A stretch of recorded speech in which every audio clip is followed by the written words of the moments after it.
got this land, I was very conscious of the fact that trees were disappearing rapidly here. And so I set out to do something about it. And I've been very successful, where others have failed. It's simple. It really is simple. To me, it's very simple what we've done. It's partly educational.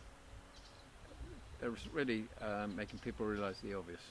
Weather is changing, rainfall is less predictable, erosion, and there's many problems that farmers around here live with all the time. They don't really have to be told, and it's just to understand why. We need to plant more trees, and you'll benefit. The price of wood's going up, and you'll benefit. You'll have fuel wood. You don't have to go into the forest and risk being arrested by the government. You can do it yourself. And but I'll provide you with the seedlings. But you have to take indigenous trees from me, seedlings, and some exotics that are fast growing. You can't have one or the other. You have to have both.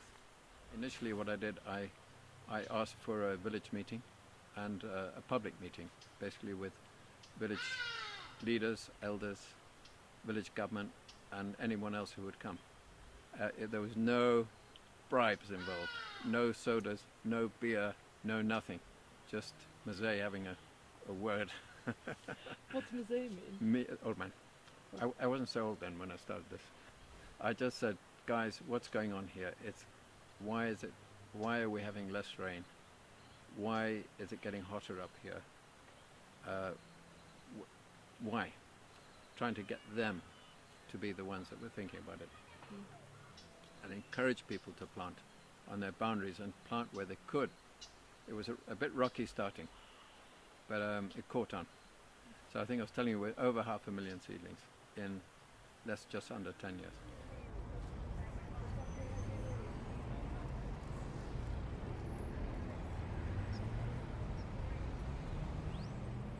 The biggest problem of all is bushmeat trade, by far the biggest problem, and it's reached sort of epidemic proportions in some areas. Poaching has been done from motorbikes now. You can't carry a wildebeest on a bike. On several bikes, you can chop up a wildebeest that you killed by running it down or shooting it.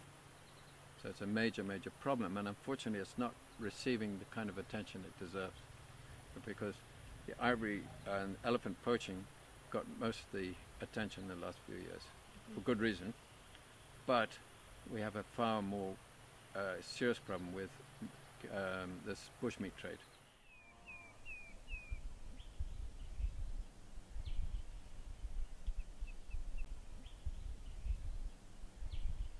Habitat loss is killing more and decimating our wildlife much faster than poaching, in my view.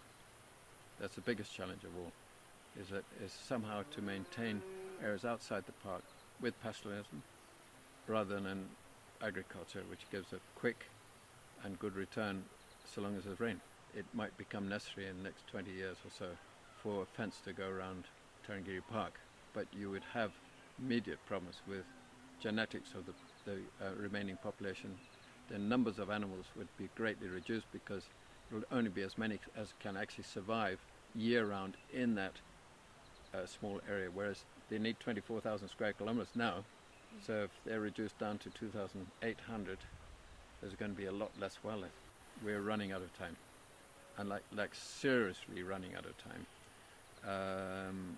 We have to try and protect dispersal areas where wildebeest have their calves and zebra. We have to protect dispersal areas where elephants go. We have to protect migration corridors.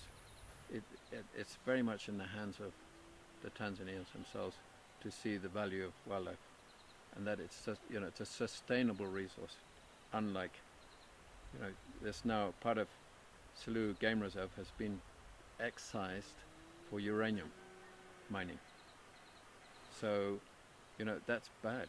It's really bad. It's a bad precedent. It means that our protected areas are not safe because the government will be tempted to do this again and again and again. And they shouldn't. There should be some, constitutionally, my belief is that there should be protection for protected areas.